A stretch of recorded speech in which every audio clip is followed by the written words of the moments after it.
I think it's one of the most hotly debated Italian-American food topics. I'm not going to tell you what to put in your meatballs or anything like that. But if it comes down to fried, baked, or dropping them in the sauce, it's no questions, without a doubt, fry your meatballs first. Hello, chefs. This is Chef's PSA, and I'm your host, André Natera. My guest is Matthew Cutolo, third-generation chef at Gargiulo's Coney Island institution, feeding Brooklyn since 1907. He's the only person alive who knows their secret cannoli recipe, and he had to earn it from a master who refused to write anything down. We get into old-school Italian cooking and carrying a legacy forward. Stay tuned.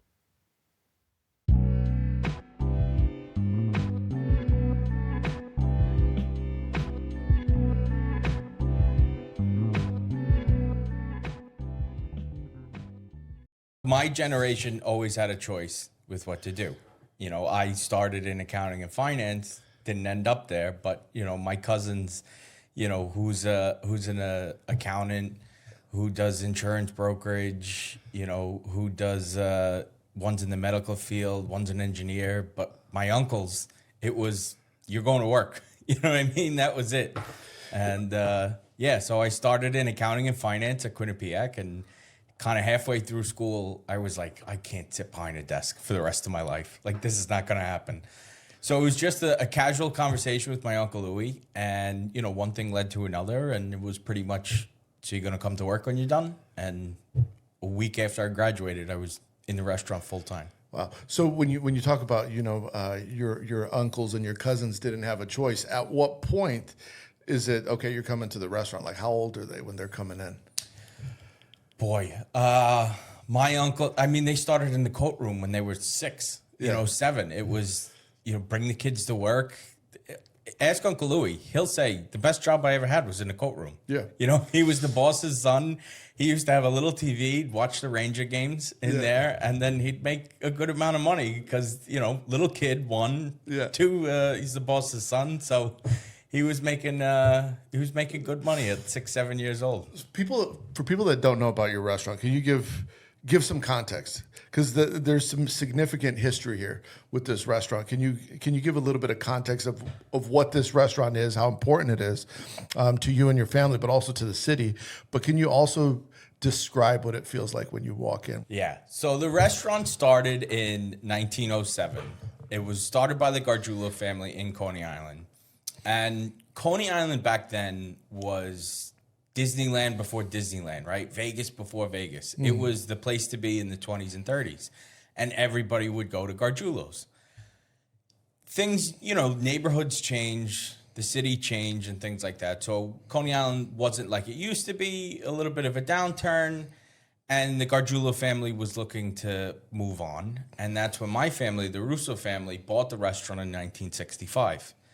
Now, in the beginning, it was my great uncles, and times were a little, you know, tough then. You'd come home at the end of the week with a couple $100, and that was it. But they stuck with it, and then in 1977, we got 3 stars from the New York Times, which at that point in time, it was unheard of for a restaurant outside of Manhattan to get that kind of recognition. And Mimi Sheridan, she wrote the review, and she just said what Gargiulo sets out, they accomplished so well. And that was just home, you know, style cooking and family feel, that type of food and that type of atmosphere. And then all of a sudden the lines started and people were, you know, it was gaining notoriety again. And then in 1983, we added the catering hall on to the restaurant. And in the 80s, the 90s, the early 2000s, you either went to a party, you hosted a party, like that was just a part of Southern Brooklyn Italian culture. And now we're kind of getting into, you know, the next generation. Like I said, I'm there full time. I love what I do. So blessed to be able to work with my family and do what I love. But it's the same type of feeling years ago that we want you to have now. When you walk in the restaurant, you get that sense of it's a nostalgic atmosphere, but you feel at home, right? However long you sit down, we don't have, you know, time limits on the tables and turnover times and stuff like that. You want to sit down and have a 6-course meal for 3 hours. we're not chasing you out the door. We want you to feel at home for that hour and a half, 2 hours, however long it may be, just to sit down, enjoy the meal, escape from the world for a little bit, and really enjoy some home style cooking. You still do a dress code there? Yeah, we do. You do, huh? We do. It was very strict back in the day. It was pants only. We've relaxed it a little bit to shorts, but we still don't allow gym attire or, anything along those lines. We're trying to keep it like business casual, country club-esque, no short shorts, no tank tops, no anything like that. Because you have people that come in full suits for an anniversary and 10 people sit in the corner. Do you really want the next person next to you at the table there in like a tank top or gym shorts or things like that? There's a certain class we want to maintain. The waiters are in tuxedos. It's white tablecloths. We still want that level and maintain that to this day. It's funny when you look at like today's fashion. It's like it's a flex to almost dress down a big Gucci T-shirt or oversized shirt, which costs them a lot of money, but it doesn't look right sometimes in the restaurant. The funny thing is they'll be wearing that, and then they come in and go, "Well, these are $800 shorts." Okay. Yeah, it's not how much it costs, right? It could be a $10 shorts. Whatever company it is, still not sitting down. Yeah. Does it become a point of contention? Yeah, absolutely. Yeah. It's sometimes there's arguments. Sometimes then the reviews start and things like that. You kind of just have to stick by your guns and stand by what you're going by. Thinking about the restaurant, so if it's been around early 1900s and you guys took over in 1965, are some of the recipes still from the original pre-purchase? Not that I know of, but we still have recipes from 65, 70s, early, and that was my big thing because our cousin Mike the Bake. He was the pastry chef. It's a great name, by the way. There's so many of them. We got nicknamed Johnny Scarol. There was plenty of them over the years. Yeah. But so Mike the Bake, he was the pastry chef for over 40 years. And he was semi-retired when I was working full-time. And he would come in, he'd make the cannoli, he'd make the cheesecake, whatever else he had to do, and then during the holidays, he was making pastiera, he was making pizza rustica, anything that you needed, he was doing. So I recognized that when he's fully retired, what are we going to do? We're going out and we're buying cannoli shells? We're buying cheesecake? No, we're not doing that. So I said to myself, I want to learn. I want to learn from Mike. And everybody, gave me that look like, yeah, okay. What for people that don't know Mike the Bake, what's he like? I think he was the most talented person I've ever seen because he could bake anything, no measurements whatsoever, and then hop on the line and cook like the best of them, if not the best. Yeah. But Mike was tough. Mike was like an old school, Italian guy. He was here for 40 years, barely spoke any English, but he wouldn't give a recipe to anyone. Not even a family member? No, not at all. And the kitchen used to be all family, right? Yeah. Back in the day, the kitchen was all family working, cousins and everybody. They come from Italy, there was a job here. He wouldn't give anything to anyone. So obviously you get this young, naive kid coming out of college who's saying, I want to learn from Mike. And everybody's like, yeah, okay, right? So I told Mike, and he says to me, if you want to learn, you got to watch. Okay, right? So we're by the mixing bowl, and he throws a scoop of flour in. And like I said, there's no measurements. It's a scoop like this, shovel like that.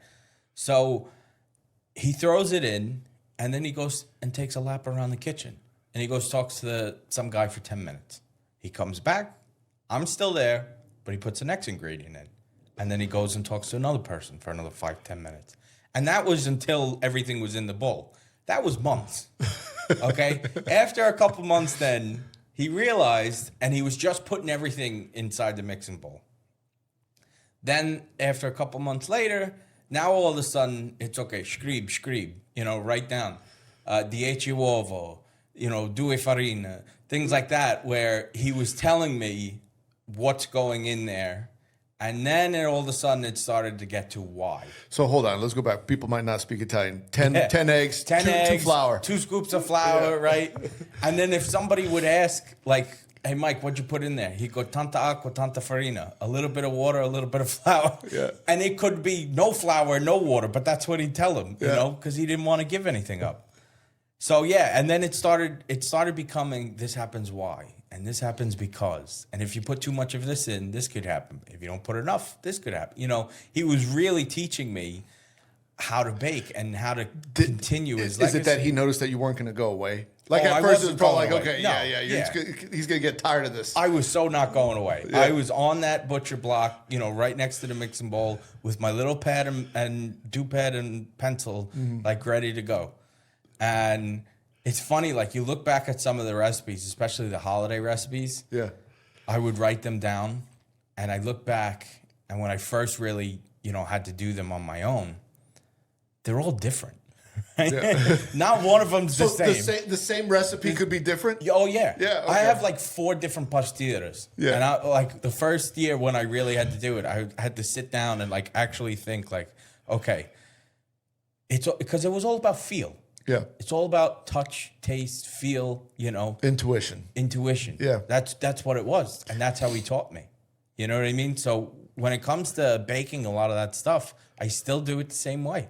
Yeah. You know, sometimes people get on my case. Why don't you do this? Why don't you do that? You know, improve upon it.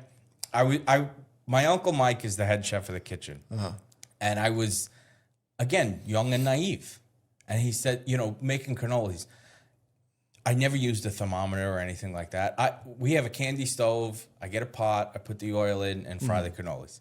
So, you know, we don't have, it's not like a bakery setup or anything where they got the big ones and they can drop the whole thing down. So I'm frying 5 to 7 cannoli at a time.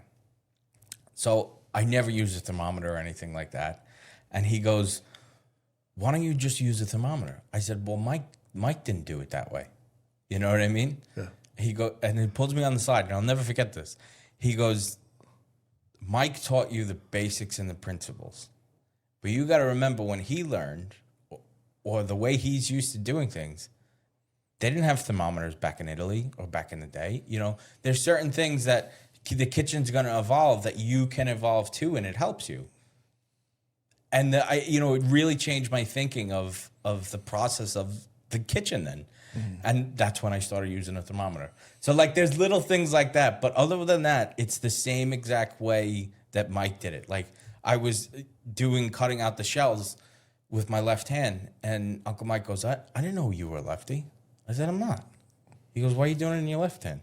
I said, that's the way I was taught. You know what I mean? Like there's so much of that. But yeah, and then Monday night is guys' night in the restaurant. So what does that mean, guys' night? Uncle Louie, Uncle Anthony, myself, a couple friends, you know, we hang out at like 8:30. We have a drink at the bar. Come upstairs. We have a dish of pasta, main course, dessert, and coffee. Because Tuesdays the restaurant's closed. So that's like our Friday night or Sunday night, whatever you want to call it. So Mike would always cook dinner for us. So after the afternoon of baking, then we transition to the line, where almost all the guys on the line now, he taught those guys. So then he started giving me, you know, all the other recipes and things like that. And he really taught me how to cook on the line. Because I always say my grandfather is the one that instilled the passion of food and hospitality and cooking. But Mike the Bake is the one that took me to where I am today. Wow. I love hearing your stories. I want to go back to guys' night. Yeah. What's happening on guys' night? 30 years in the kitchen, 7 books, 200 podcast episodes, all distilled into a 5-minute daily leadership practice. It's called Lead Like a Chef.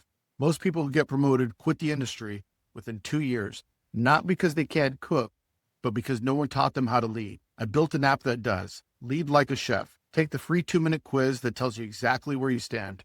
Go to studio.com/Andre. Link is in the show notes. Guys' night, you know, it's evolved over the years, but it's always... Hold on. What was your first guys' night? I want to know about that time. The first time was it like a rite of passage you get invited to guys' night? Yeah, well, you know what? I was young. I think I was like a freshman or sophomore in college. Yeah. And, Uncle Louis would bring me around. He saw that I wanted to be there. Yeah. Right? Like there was always something pulling me in. So he would always, stay at my house, do whatever you got to do.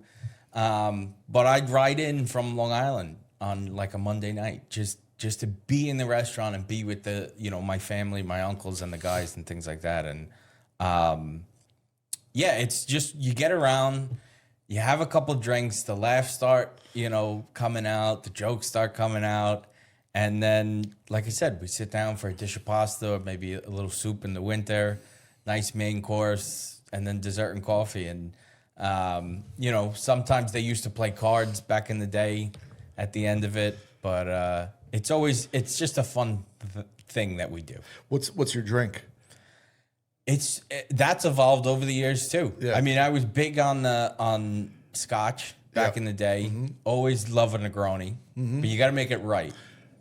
The key is Punta Mez instead of like a regular vermouth. Yeah, and it's got a little bit more strength to it. There's the notes of the orange, the bitterness, but you touch of sweetness as well. That's the key of making a really good Negroni. You know what I've been drinking lately that I like? I've been drinking Fernet, which it's a strong cup of coffee. Yeah.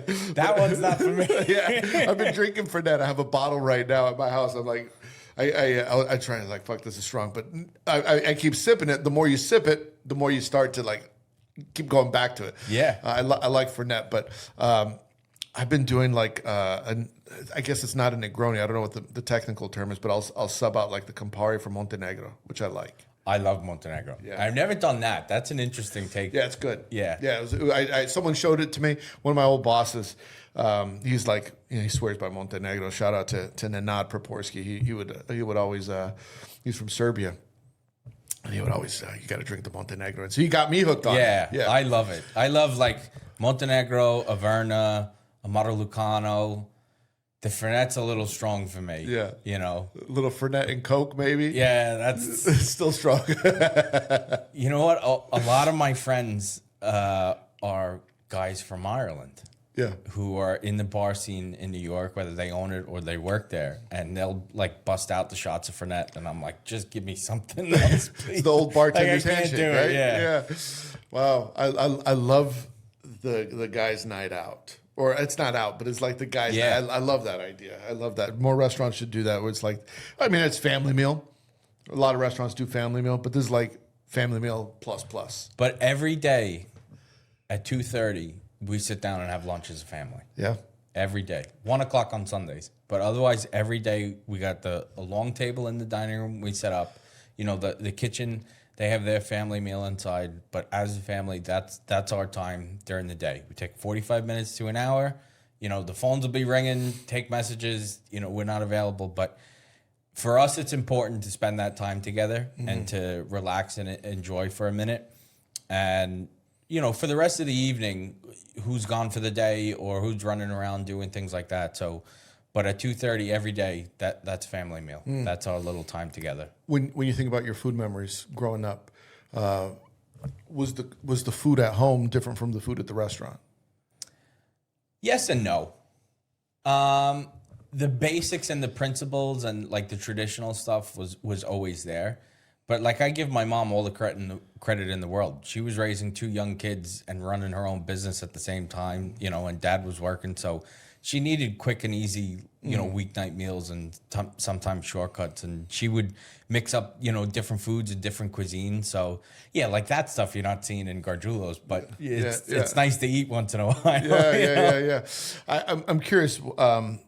This is a controversial topic because here we are in Austin, Texas. The Italian food that you're going to get here in Austin, Texas, probably not the same Italian food that you're going to get. Probably not. But in Austin, Texas, they're going to say, no, this is what we know as Italian American food. Yeah. Let me specify Italian American. Yes. Italian American food. And I feel like, even though I think most people would agree that Italian American food started in the New York area, right? But it was so delicious and approachable that it spread all the way to the other coast. Yeah. And it was filtered as it started, going further out west. And so in a way, I think most Americans grew up on Italian food in a way that it's to them. You know, they have a relationship with Italian food through their own filter. I'm glad you started that this is controversial. Oh, for sure it is. Because there's so many layers to this. It's almost like an onion, right? Like there's so many layers to peel back. So if you start in the beginning, right, when everybody was immigrating here in the early 1900s, a lot of it predominantly came through Ellis Island. So that's kind of why New York, New Jersey, that kind of area had the most Italian Americans. And then specifying, we're talking about Italian American food, right? Because then there's that whole debate, Italian American versus traditional Italian. You have to realize that when people were immigrating here, they took the principles from what they knew and what they learned back home in Italy and applied them to here. So you have to remember that back then, a lot of the ingredients or meats or cheeses or anything for that matter, they weren't here. You know, it's not like today when you can import stuff and, you know, there's specialty stores and things like that. They had to adapt with the ingredients that they had here.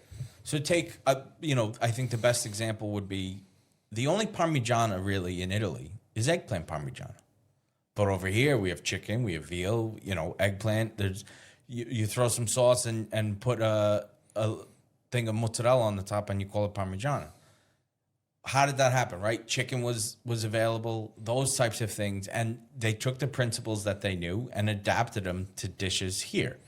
Meatballs are another thing. You don't see meatballs in Italy, but they're here. Like they took their classic Neapolitan Sunday ragu, you know, with the pork and everything and the sausage, and they adapted it to what they had here.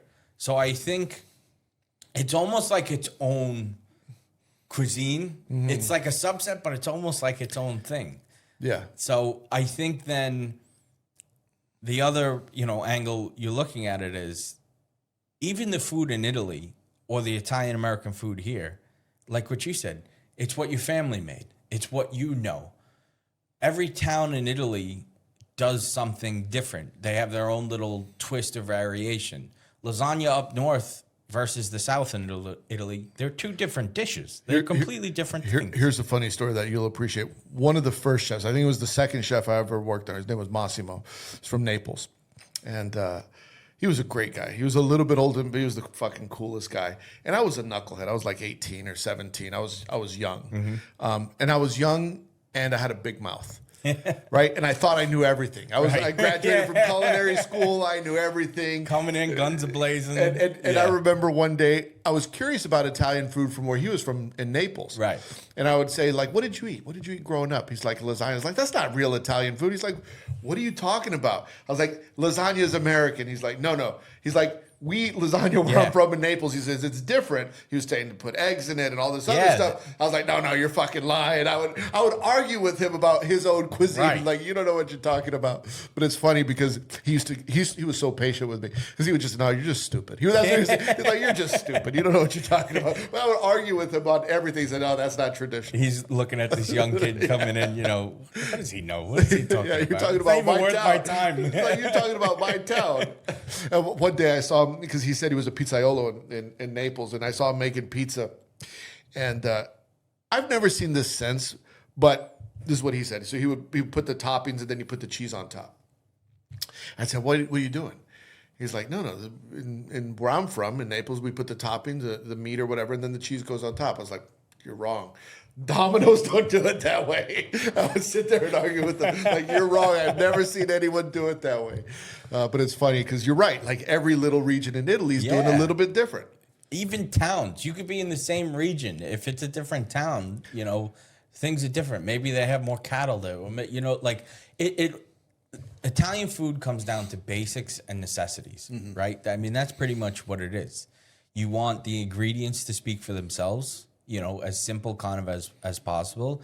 And then what's abundant, what's in the area. That's why, you know, the agriculture in the north versus the south is so different. And that's why the cuisines are so different, because it's what you have.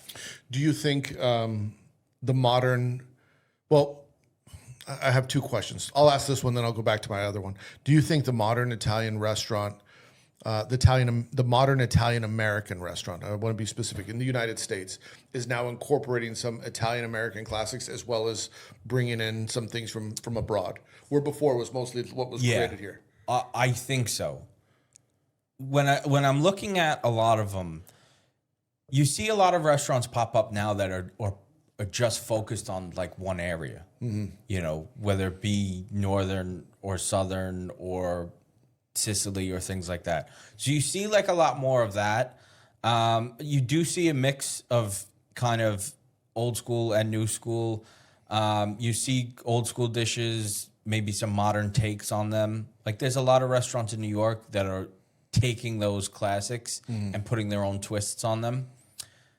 I think the other thing too is what we kind of touched on before is ingredients are a lot more easily accessible. You know what I mean? So the food's going to evolve a little bit. You can have that opportunity to bring a dish over from Italy because you can get those ingredients. You know, like a couple of years ago, who knew what andouille was? Right. Now it's everywhere. Now it's everywhere. Yeah. Right? I mean, like those types of things, you're able to get them now. Now you can all of a sudden bring those dishes over, experiment, make them your own. You know what I mean? So I think that's definitely part of it.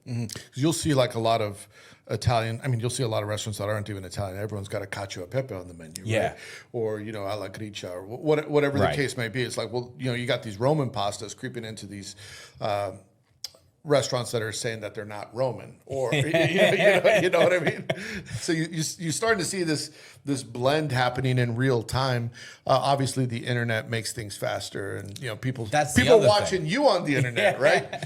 I'm watching your videos. I'm loving them. I want to get into that in a second, but before we get into that, as Italian food evolves, how important is it for you to stay traditional, and when do you bring in the new ideas? I think, and this goes for kind of any restaurant, you have to stick with what you know and what you're good at. We are great at hospitality. We're great at the old school classics. That's what we're built upon. The restaurant's built upon family, food and hospitality. So you have all of us working there, our family. Then you have generations of families coming in. You get kids that go away to college and, they're back home for December. Where do you want to eat? I want to eat in Gargiulo's. Like, that's what keeps us going is people know us generations and We did a third generation wedding in the restaurant not too long ago. Like, I think that's huge for our continued success. Then the food, it's home style cooking. It's not Michelin cooking, it's not precision plating and things like that. It's just good old fashioned Italian food that you want to eat, And then the hospitality, my Uncle Anthony is the king of that. Yeah. He could write a book on it. He's fantastic. He's in the dining room nonstop. He's touching every table. He's making sure everybody feels welcome. He's got this great sense of humor to him that it'll make you laugh. And that's what keeps people coming back, whether it be old timers or first timers. Yeah. But yeah, he's fantastic at that. I want your take on this. It's a hot topic. You fry your meatballs? Oh, 100%. Listen, okay? Now we're getting into it. I think it's one of the most hotly debated Italian-American food topics. I'm not going to tell you what to put in your meatballs or anything like that. But if it comes down to fried, baked, or dropping them in the sauce, it's no questions, without a doubt, fry your meatballs first. I'll live and die on the sword by that one. Yeah. You have to fry them first. Yeah, I agree, by the way. Okay, I agree with you. I know some people nope, just put them right in the sauce. Absolutely or bake them and then put them in. No, yeah. Again, there's so many variations, and it goes back to what you grew up with and how you know how to eat them or cook them. But you have to fry them first. I don't care what anybody says. Anything else but frying is the wrong answer. Okay, what about this one? Let's set some etiquette for the people that are listening. Is it sauce? Is it gravy? And if it's one or the other, why is it one or the other? I think I grew up with it both ways. Yeah. I got the sauce, but my grandmother always called it gravy. Yeah. But really, I think it's a tough one. What do you call it? I call it sauce now. Yeah. Yeah. You know, but I do miss my grandmother, like in the background. Could you pass the gravy? Like, you know, I think those are always memories that I'll still have. But yeah, I think I might have to go sauce on this one. Okay. Yeah. And what goes in that sauce? What goes in that Sunday gravy? And what's in the mix here? What's the meats what's the appropriate meats that should be in there? It could be meatballs, sausage, brajol, pork chops, pork shoulder. Like, there's a lot of things that You throw that shank in could there go sometimes? Yeah, you definitely could. I think it depends how many people are coming over. Yeah. You know, you're really getting into the old school Neapolitan ragu kind of at that point.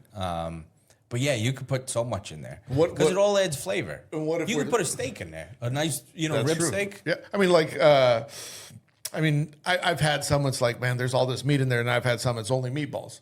Yeah. Right? Oh yeah. Yeah. There's been plenty of Sundays when mom just puts a meatball, fries them, and then puts the sauce in. No, and then, fry. You gotta fry them. Yeah. And then it simmers. But my grandmother used to do this, and my mother still does it. They used to make little mini meatballs, right? So they're like this big, and they would put on the side so that when you go in there to pick throughout the day, just a little grated cheese on top, just fried, not in the sauce. You'd pick on the mini meatballs throughout the day, and you'd wait until the sauce was ready, or you take a little piece of bread and dunk it in, and take a little steel. Yeah, great memories. What's the rule of thumb? When are we using dried pasta versus when are we making it ourselves? If you're looking at a restaurant and you're going in and it's like, oh, this is dried, or like, oh no, this is appropriate for dried. We're talking restaurant or home? No, restaurant. You don't even gotta say your restaurant. When you're Yeah. going out and you're judging another Italian restaurant. As long as the pasta is cooked properly, I don't mind using dried pasta. I really don't. Yeah. I think it has to be a good dried pasta. That's the thing. If it's bronze dyed, slow dried, it has that pale color to it. Because of the dye, it's a little rougher, when you're looking at it. That way it clings the sauce better. And it's cooked properly, right? You don't want mush on a plate. The key is using the good pasta, but also cooking it correctly. And then where do you stand on cheese? Are you more of a pecorino, more of a Parmigiano? I'm more Parmigiano. Yeah. Yeah, I think definitely. But pecorino definitely has its place. It contrasts great on a meatball, where you have that really, slowly cooked sauce and you need that little bit of sharpness and bite to it. Cacio e pepe. The real Roman way is pecorino romano. I've seen even blends of it where they'll do 70%, pecorino or 30% Parmigiano or Grana Padano, either one of those. I think it all has its place, but you could give me a wheel of Parmigiano right now. I'd be snacking on it. No problem. I agree. Well, I'll tell you what, lately I've been eating more pecorino than Parmigiano. Lately. Yeah. I don't know why, but like I made some pasta the other day. I was like, I'm just going to put some pecorino. I was like, I'm going to put more pecorino. Yeah. You know what I mean? It's like, I'm going to keep the Parmesan over here for whoever else wants it. But when it comes to... The moment you became sous chef, the rules changed. You can't drink with the crew anymore. You can't look the other way anymore. You can't be liked and respected at the same time. Caesar's not above the law, and neither are you. The Sous Chef Blueprint, the manual that nobody handed you when you got promoted. Get it at chefspsa.com. Correct me if I'm wrong, but you interned at the Chew? Yeah. What was that like? How old were you when you and were you going to finance school and then interning at the Chew? So it was right around the time when I made the decision of I'm going to transition out of accounting and finance. I knew I was going to the restaurant, so I had so many credits, and was really almost at the end where I said, all right, I'm going to switch to management. Kind of encompasses everything. I'll get my degree, and then I'm going to the restaurant. So I was a junior in college, so 21, I think 21. It was the summer of 16, and before that, I went on Quinnipiac's job website. I saw the internship and I said, I'm going to apply, as a management major. I used to watch the show, and I've been to the show before that. I said, this is great. I want to see if I could do it. So I applied, not thinking anything, right? Yeah. Get a call a couple of weeks later. We'd love to have you for an interview. I'm like, called mom right away, like, right? Like, this is nuts. So yeah, I ended up getting the job. Went in for the summer. It was one of the greatest experiences I've ever had. I still look back to it. I think it helps me today tremendously. I met great people. And one day I was working the front desk and I saw the summer of 2016 application book, and it's this thick, right? Like, it's 2 inches binder full of applications. And I was one of 12 or 13. And everybody else in the internship program was film or production or things like that. Like, I was the only one there, but I got the in-person interview. I sat down, I did my thing, charmed them, and I got the job. And like I said, the cast was so much fun. They were all fantastic. I'm so happy they're back together. Yeah. Like, and doing their own podcast and YouTube show now and things like that. I think they've got great chemistry, and there's such a great a group of people to be around. Behind the scenes was even more fun. Like, we used to laugh with each other, all the PAs and everything like that. It was really one of the most fabulous experiences of my career. And that leads to content creation, because I follow you. I love watching your videos, and whether I think I saw you making gnocchi the other day, or you're making something quattro formaggio. I think was that what it was? Not too long ago. Yeah. So I like watching your content. But at what point did you think, okay, I got to start doing something a little bit different? Because this is the modern world of culinary, where you exist in two worlds at the same time with maybe even two different personalities. Like, who you are in the restaurant versus who you are online sometimes aren't the same person. Yeah, it's very different. I always knew I kind of wanted to do something, but never really put myself. I was worried about putting myself out there a little bit. Yeah, why? I think it's just the self-conscious nature of, I guess, my personality or things like that. When I was in the restaurant, I had no problem. You know what I mean? But I guess when you're thinking about it online, you do have, that little hesitation, or you're a little more reserved. So it was always kind of in the back of my mind. Growing up, it was either ESPN or the Food Network, right? That's what was on the TV for me.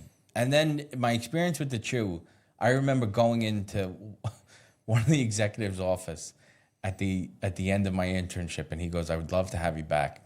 And I walked in this office. I said, "Dom, I can do this, right? I can go on TV." And because I saw the behind the scenes, I knew I had what it took. I said, "I can do this. I can go on TV." And he gave me that, like, you know what? Maybe we'll see, I guess. Yeah. And then even the producer of the show, Gordon Elliott, he goes, "Maybe we have a future superstar." Which I would love to be in contact with him. But anyway, getting back to where we're going, I got invited to the Food Network Festival, the New York City Wine and Food Festival, one year. And that's when I got noticed by the PR agency that I'm with now, The Door.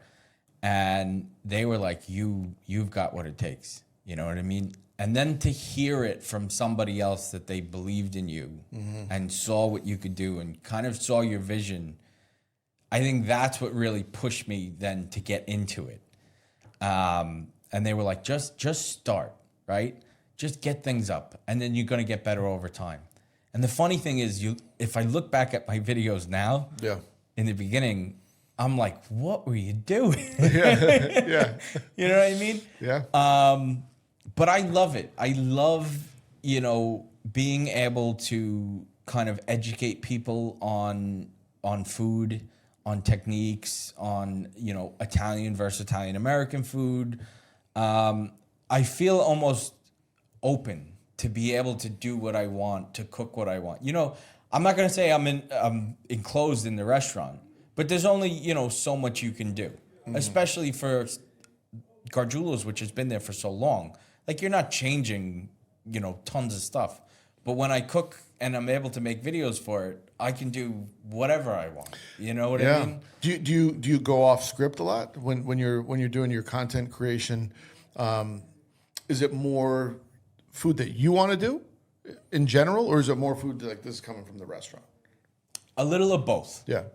I think there are definitely some dishes where I'm like, this was Mike the Bake taught me this. I'd love to show people, how this happens. What would Mike the Bake say about this? TikToker. I don't know if he would even understand it. Seriously, it's like even to my uncles now, like when I started, I was like, we need to focus on social media back in 2017. And they're like, yeah, okay. And you realize what an asset it is to business and restaurants nowadays. You know what I think? And the first chef restaurant that figures this out, I think is going to be ahead of everyone else. Because I've thought about it as like, I don't know if I can pull it off though. Because there's some investment involved. But the first restaurant with personality that live streams, all these streamers are killing it in the world of content creation. And so you look at like some of the most successful people right now are live streaming. Yeah. It's like the first restaurant that can find that personality or two in their kitchen. Oh, man. And can live stream from the That's restaurant. like its own reality show. Do you remember, what was it, Rocco DiSpirito had the restaurant back in the day, the TV show? I mean, that was like the beginning stages. It didn't last long. Yeah. But in today's world, that would take off. Yeah, because it's like a real life, like everybody loved the bear. Yeah. So it's like a real life, the bear. I think that was the closest representation I've seen to like a service. But my only beef with the bear is this, is people say because I get asked, is all that true? Yeah, all of that's true, but it doesn't all happen in one day. Yeah. Like all that shit doesn't happen. That's like 6 months worth I'll of give you bad that, luck. yeah. That's like the Hollywood touch. Like let's compact it into one service. Like give me all your bad stories, we'll put that in one episode. It's like, yeah, but that took me 5 years for those bad stories.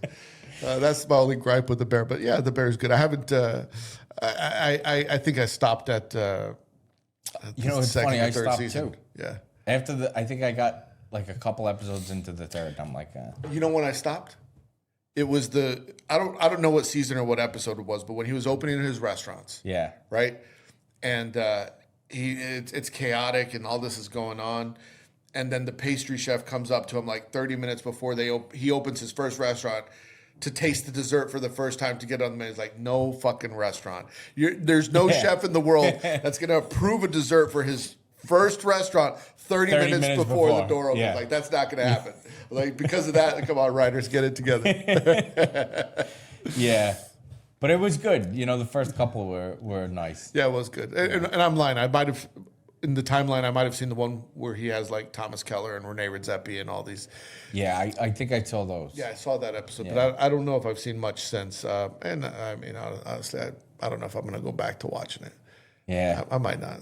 I mean, maybe. You never know. You never know. Like, it's not calling me to watch. It's like, I get it. Like, I watched a couple. I think I'm on the same page with you. Yeah, I get it. Where you go with the content creation? What's the next step in what you're doing? Because I feel like when I started with content creation, I started as a chef just putting up these bullshit PSAs like, well, let me see, to just poke fun at cooks. Now what it's turned into since I started, so I think I'm 4 years in, it's now a podcast. It's 7 published books, 3 bestsellers. Yeah. It's a public speaking. It's a consulting company. It's a restaurant group. Like there's a lot that started from this thing that just began as like, hey, I'm just going to post online and talk to the camera occasionally. Which, by the way, I don't do cooking content, and there was a specific reason why I didn't. Because when I bought my house, I specifically bought it with the kitchen in mind to film cooking content. And the first video I did, I went out to what we have here, like the Whole Foods, and I bought some scallops, and I bought this, that, and the other. I don't have this ingredient. Oh, I need to get a thyme.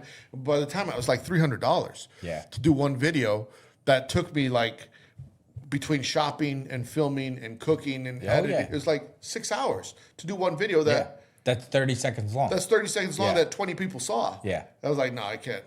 And so I stood in front of the camera and I talked a little bit of shit, and that went viral. I was Yeah. like, I can stand in This front of is the my camera. lane. I was like, I can sit in front of the camera and talk shit and it'll go viral. Much easier than just cooking Yeah. all this stuff. But anyway, that was my journey. And now the podcast, for people that don't know, if you type into Google or Perplexity like best podcasts for chefs, Chef's PSA is typically number 1 or number 2, ranks first on the page. Arguably, depending on whose list you're on, it's number 1 or number 2 globally for culinary podcasts. I had no idea that was going to happen. Like, I just got into it to what am I going to do with this? Where do you see this going? I think long-term vision, like I said, I grew up watching the Food Network. I grew up idolizing these people, and now to be able to call them your peers, it's amazing and kind of mind-blowing. So I'd love to do something like that. I'd love to do, like a half an hour show that, I grew up watching and have my own little spin on it. I love the Stanley Tucci ones. I love the David Rocco ones where they go around and explore Italy and highlight the differences and the regional varieties and ingredients there. I think that's long term. I'd love to write a book, which hopefully is coming soon. Cookbook or biography? Yeah, cookbook. Cookbook, yeah. But yeah, I think it's just such an evolution, right? From when I started to where we're going today.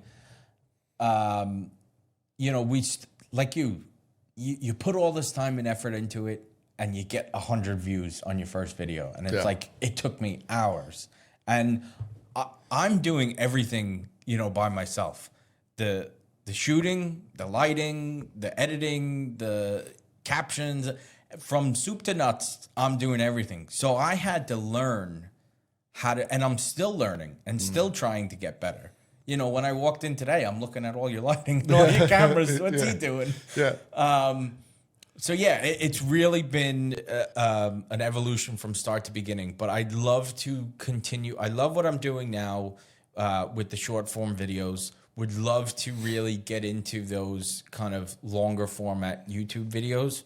I experimented with them at the end of last year. It was like learning another language, right? Because everything I had done before was vertical. Now all of a sudden everything's got to be horizontal. Right. Different cameras, different angles. And the attention different span lighting. for YouTube is much different than Instagram or TikTok. Yeah. So like I kind of knew how, for me to get in front of the camera and cook, it's like, okay. But in the back of my mind, I was thinking, well, how do I cut? How do I transition? How do I do? So I still have to get better at that, because it'd be nice if I could just walk into the room, cook, do what I got to say, but I'm thinking on the back end of, I think that's what distracted me a little. So yeah, improving upon that, would love to get those up, and, then kind of long-term cookbook, maybe a show. I love doing my appearances, whether it be the Today Show or with Rosanna Scotto, and doing those live TV segments. Those are always fun. YouTube is interesting, and not to bore the audience with what goes good, what does well on YouTube. But you'll see, I hate to say this, but you'll see like a crappy video that has millions of views. It's like, it doesn't even have a proper thumbnail. It just might just say how to make pasta, whatever, right? But what I realize on YouTube, what's going to do well, if we're talking cooking videos and all, it's something I don't know how to do. Something that I want to learn how to do. That's what's going to do well. How to make pasta. Because every chef out there has a pasta recipe that they do, and every now and again they're like, is there a better version of it? They're going to just search how to make this. And so that you'll see, and then when you click on the video, it doesn't even matter sometimes the lighting and the quality of the video. It's like, does that person know something I don't? Yeah. Right? That's what you're looking for. Do they know something I don't? Okay, great. I'll keep watching. That's interesting about YouTube. In the podcast world, for people that listen in the podcast world, what does well on YouTube is the thumbnail, right? So because there's no how to. Right. So is the thumbnail good enough to get them in? I mean, this is inside baseball, but I'll experiment with thumbnails and titles and see what does better. And I still haven't. It's hard. It's another full-time job. Yeah. You know what I mean? Because I wake up in the morning and do as much as I can before I'm going into the restaurant, and then do the full-time job at the restaurant, and then come home and go back to work. You know what I mean? So it's like a whole nother thing. And I always find the videos, and I don't know if this is with you with podcasts or any chef's PSA, short clips, the ones that I think are going to be, this is going to be a viral hit. This is going to go through the moon and it's going to explode. It'll do nothing. And then the one you're like, I need to get a video up. I think this is good. Let's get it up. Yeah. And that's the one that explodes. It's like there's no rhyme or reason to it. You know what I mean? It's like that for me for the podcast. Yeah. On the viral clips on Instagram or whatever, I'll know which ones are going to go viral because mine are talking heads. And I know if I'm saying something sharp right at the end, it's like, and sometimes I don't put them out because I'm like, I don't know if I want to deal with all the shit talking on this one. So it's like, I'm not even going to put it out, even though I know it'll do well. But you know what? That's another thing is the hook, right? For years, I always heard the hook, right? And it never clicked for me until like this past December, when I really changed the way I edited my videos.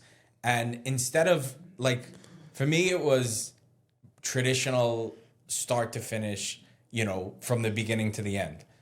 But it never, I guess that's just the way I knew it. Mm-hmm. I always thought about it as, I still think of it as a chef. Like, I don't think of it as a content creator. Mm-hmm.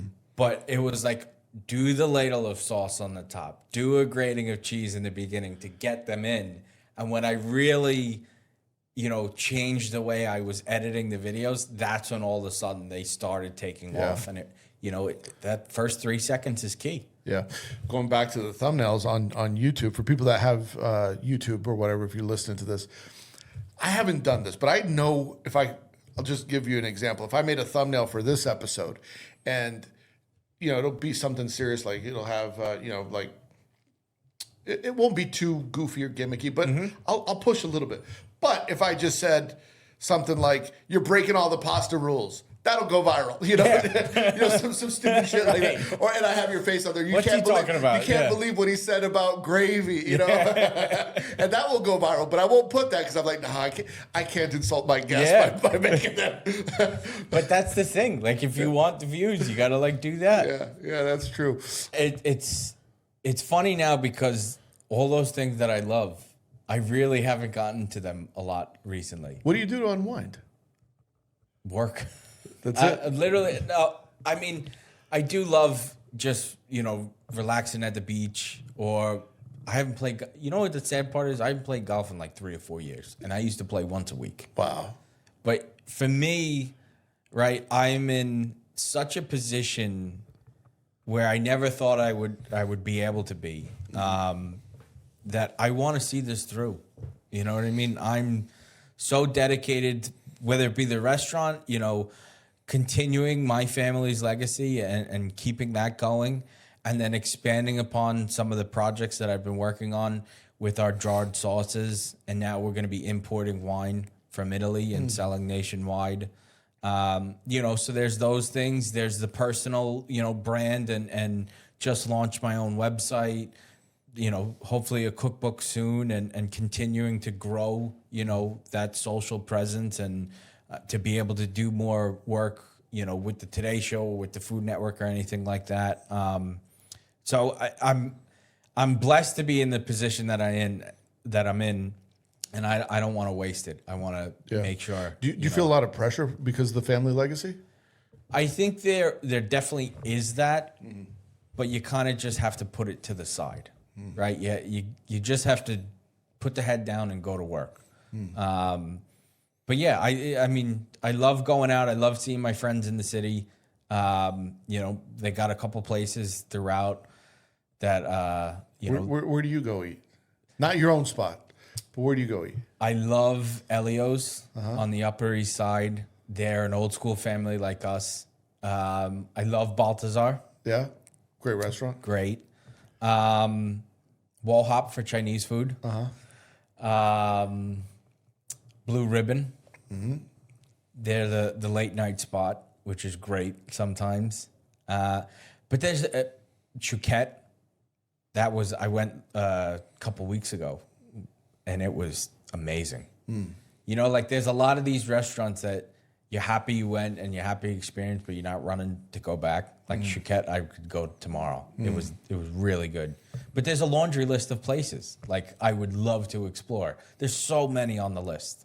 But it's finding the time now. Yeah. You know, that's the hardest part. So last night you ate at Suerte here in Austin. Oh my God, it was so good. Shout out to those guys. They do a good job. Fermin, a friend of mine from the same town. So shout out to those guys. They do a great job. I love what they do. They took care of me really well. The food was amazing. I ate for 2 people. Yeah. I was rolling out of there. You know, I walked to Suerte from my hotel. It was like a mile something walk. Yeah. And it was a little bit long, and it was hot, you know, and I'm like, there's no way I'm getting an Uber back home. I walked out of the restaurant. I'm like, I need to walk this off. Because I tried everything. Like, I tried the guacamole. I tried the sopes, the carnitas, they had these things. I think they were called suerdos. Suaderos. Yeah. Oh, my God, they were awesome. Yeah. I had all 4 on the plate. Like, I was like, I'm not leaving any of these behind. Yeah. He does a good job. And the Choco Taco. Oh my God. It was like such a throwback to childhood memories. Did you get to meet him? No, I didn't get to meet him. He's a funny guy. He's a good guy too. He's got a good personality. You talk about someone that does well on social media. He does a great job because he's funny. Like he just posts some stupid shit and he's always making fun of people. But yeah, Fermin does a great job with social media. Like people. And he doesn't do like cooking content. He just does content, like whatever's on his mind. He had to throw it out there. He's just I think that's what people love. Yeah, they just want to see genuine interaction. Yeah. And it's funny too because I tell my uncles all the time. I'm like, listen, I need to get you on camera, and they're like, you know, that old school Italian mentality. Yeah, and nobody wants to see it. I'm like, everybody wants to see it. Everyone wants to see that. Yeah, you need to stream that. Yeah, stream a service. stream a conversation at the lunch table at 2:30, and that'll go viral. It probably will. Yeah. I have a question. I was thinking about this earlier. There's a lot of people talk about toxic kitchens, right? And usually what they mean is, I think, you know, I'm sure there are kitchens that are toxic, but usually it means like you're working with assholes. Yeah. Usually that's what it means. Like, okay, this person's an asshole. It's a toxic kitchen. I'm curious, and I'm not saying your kitchen's toxic because I've never worked there, but what's it like when it's a family restaurant? Right. Are there toxic kitchens that are family restaurants? Because like you got to see them when you go home sometimes on the weekend. You can't escape them. You're born into it. There are some moments that get a little out there, we'll say, right? There are definitely some tense moments sometimes. I think we're really good at the end of the day putting it aside, and you know, we are still a family and it's important to us. You got to remember for us in the kitchen too, almost everybody, and this is a lot of the wait staff in the dining room, they've been with us for 25 plus years. Wow. So these guys started when they were 16, 17, and now they're still working. That's pretty much the whole kitchen staff. I mean, there's a couple young guys, but predominantly everybody's been there for 20 plus years.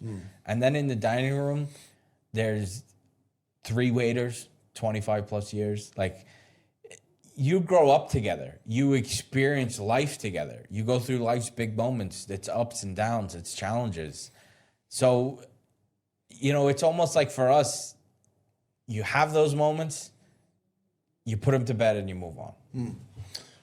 Chef, when we're wrapping up, I normally ask a couple questions. What's your Mount Rushmore of chefs? Who are the 4 chefs that should be on Mount Rushmore? Oh, that's a great question. You can put whoever you want. Yeah. I'm going to go not necessarily with restaurants, but maybe the personalities that I grew up watching. Okay. I'm going to go Bobby Flay for sure. I'm going to go Michael Simon. I'm going to go Lydia. And I'm going to go Ina Garden. Okay. That's a good list. Those people, like, those are the ones I grew up watching and, like, wanting to emulate and be like. Now, again, I'm not saying those are the Mount Rushmore. That's not the Thomas Keller, Right, of the but this is world. for you. Yeah, those are This is a my personal people. one. Yeah. In your kitchen, I'm just curious because this is a highly contested issue when it comes to salt. Are you a diamond crystal? Are you a Morton's, or is it something different that you cook with day to day? Diamond Crystal. Diamond crystal. Yeah, that's for me Yeah. the best one. And then For us. What about like finishing? Do you typically finish food with? I guess this is a like. Do you put a little vinegar in something? Do you do a little lemon in something, or is it no? I got something else that I do. It all depends upon the dish. Yeah. In general, like what's your go-to? It needs a little acid. Red wine vinegar. Red wine vinegar. Yeah. To keep it a little lighter, I think if it's not cooked, I go more towards the lemon route. Yeah. Like a little fresh squeeze of lemon juice there. Salads or things like that, just to give it that little acidity and vibrance. But if like we make a filet macchiato where there's fresh tomatoes, garlic, just a splash of red wine vinegar, and then go in with some white wine, and it just gives it that little touch of acidity to balance out the tomatoes. And that's like the perfect note for it. In your kitchen, is it a Yes Chef kitchen? Is it a Herd kitchen? What's the? It is not a Yes Chef. It is not a typical anything like that. What's the callback and command? You barely even hear the word chef in the kitchen. It's just there's like a secret hidden knowledge. Like you give them one of these, like all right, you'll be calling out the commands of what you need and things like that, and it just happens. Like, you know what I mean? Like there isn't a Yes Chef, there isn't an answer. It's this is what we need to do. We've been doing it for so long. It's like second nature. Last question. Well, actually, second to last question. What, in your opinion, is the king of Italian desserts? I'm gonna have to go with the cannoli here. Yeah. I mean, that's my signature, so I'm gonna stick by that one. There's so many ones, and there's so many classics. And what's the proper cannoli filling? What should it have? Like when you see a cannoli, it has to have this inside. What do you say? You have to use. I had this conversation the other day. You have to have ricotta in it. Yeah. I didn't think there was any other filling possible, but apparently there is for some people. But it has to be ricotta. It has to be sugar, and then everybody's got a few little ingredients, and I can't necessarily give away my secret. Do you like it with chocolate inside? Or No, for us, it's just the shell and the ricotta filling. That's it. That's it. Okay. Yeah. And then last question, where can people find you if they want to follow you on social media, if they want to eat your food? Yeah, all the social medias are at Matthew Cutolo, and then my website is matthewcutolo.com, and then you can find me always at Gargiulo's in Coney Island. Thank you, Chef. I appreciate you coming all the way down from Coney Island to here. I'm so happy to be here. We had a great time. Yeah, thank you, Chef. All right, that's the show. If you liked it, make sure you leave 5 stars, nothing less than 5 stars. If you want more Chefs PSA, go to chefspsa.com. Get yourself some books, get yourself some merch, including Culinary Leadership Fundamentals and the Line Cook Survival Manual. If you want early access to episodes, you can get them on Spotify and Substack by becoming a paid member. The link is in the notes. We'll see you next week. Hit the porno music. No André in the kitchen, mixing, dropping chef knowledge, no fiction. Stirring up the beats, heating up the session. Listen close, class is in session.